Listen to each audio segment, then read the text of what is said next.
Hearty shalom to you. Jeffrey Seif here, taking a look at Acts. Thanks for going on the journey. Speaking on a journey, Paul's on a journey. He's been slowed down considerably, however, after his various ministry trips because he was jammed up by religious authorities, brought civil authorities into it. He's languishing, awaiting trial in chapter 25 of Acts, which is where we find ourselves. Festus, who has inherited the problem Paul's interred. The previous governor just, didn't take action, so it's a leftover.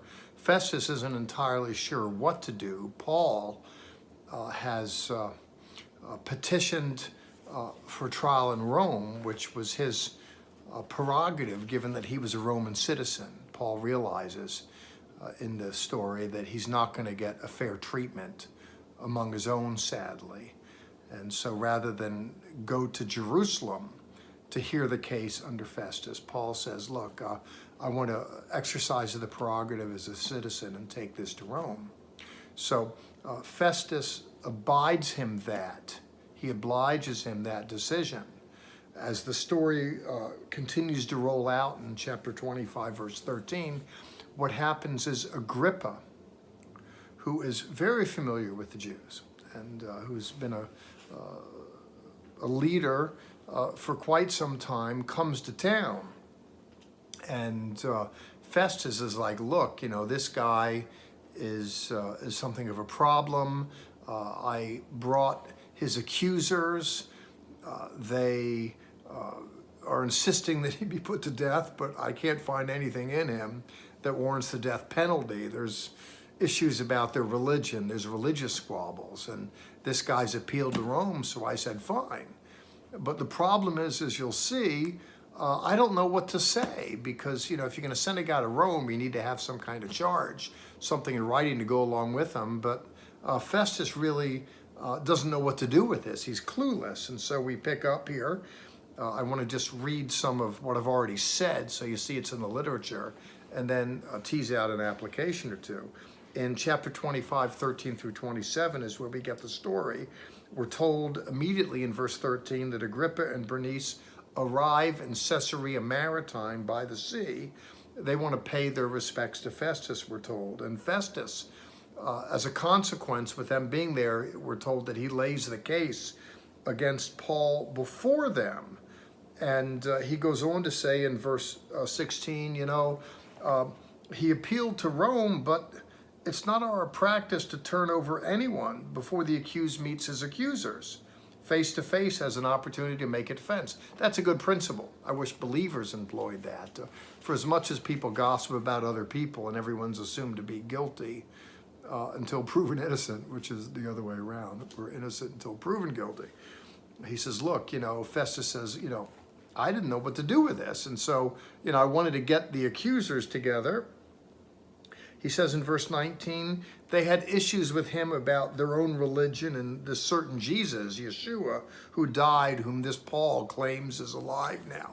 In other words, it's a religious squabble. And Festus is like, why is this a civil criminal affair?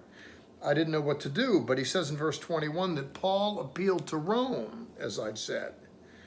And so Agrippa said to Festus, as a consequence, he says, listen, let me hear this guy. And this sets up a moment which we'll really get into in the next reading. This gets into where Agrippa then steps in. And we're going before various Roman magistrates that are not finding anything substantive against him. And I think this is very important for Luke, who's out there with Paul in the Greco-Roman world, who wants to represent that, this Yeshua and then his followers by association aren't guilty of anything deserving death. It's a religious dispute amongst Jews. And I think it's fair to say that. That's exactly what it is. If you'll see in verse 24, he says, Festus said, King Agrippa and all present with us, you see this man about whom the whole Judean population petitioned me both in Jerusalem and here, shouting out that he ought not to live anymore. Now, that's not the whole Judean population, by the way. That is the representative, the elites of the Jewish population, who are representing that no one wants him around anymore. That's overstatement. It's like saying nobody wants Obama. No, there are people that do. It's like saying nobody wants Trump. And everybody who is anybody knows that Trump, can't trust him any further, you can throw him. No, there are plenty of people that support this president. By the way, I'm one of them who does. But, when people rail back and forth, the rhetoric gets ramped up, and that's what we're dealing with here.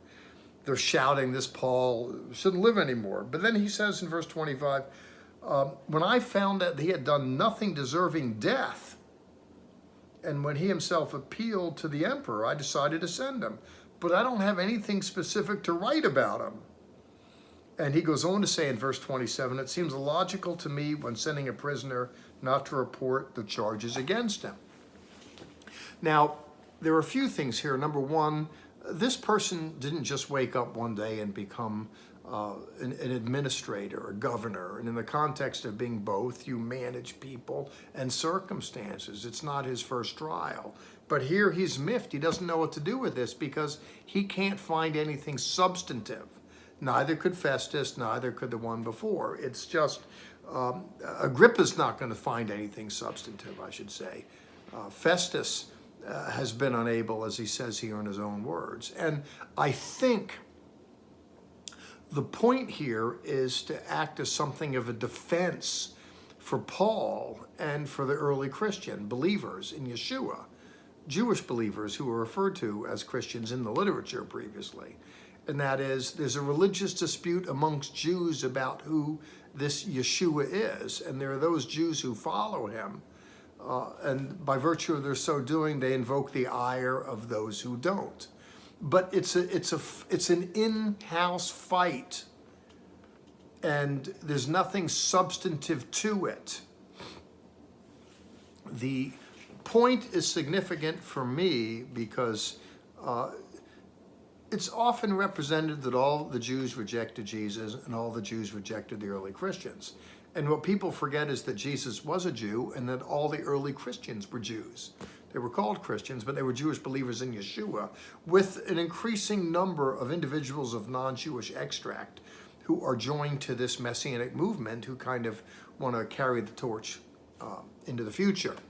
But it's a Jewish movement, and what you find here is an in-house fight amongst Jews. It's not a categorical, wholesale rejection of Jesus and the Jesus story by the Jewish people, as much as we're looking at a dispute, a debate amongst Jews over who Yeshua is. And by the way, that is the very thing that we want in tendering a translation like this. Those of us that work in and around the Messianic Jewish Family Bible Society, individuals that want to help Jewish people come to know Jesus and help Jesus people come to know Jews.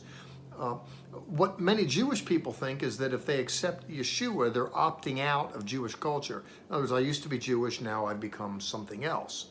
But we want to keep it in-house. There's a dispute in the Jewish world about who Jesus is. Some believe he is the Messiah, some don't. Let's examine the claims in the scripture. And if you do make a decision for Jesus, for our reckoning, that doesn't mean you're opting out of Jewish culture. Well, it's kicked around back and forth. It gets rather, strenuous, and there's tensions associated with family feuds. As you know, there ain't quite no feud like a family feud. And that's what we're looking at here. Well, more to come, but we'll do in a week. Jeffrey Seif signing out. God bless.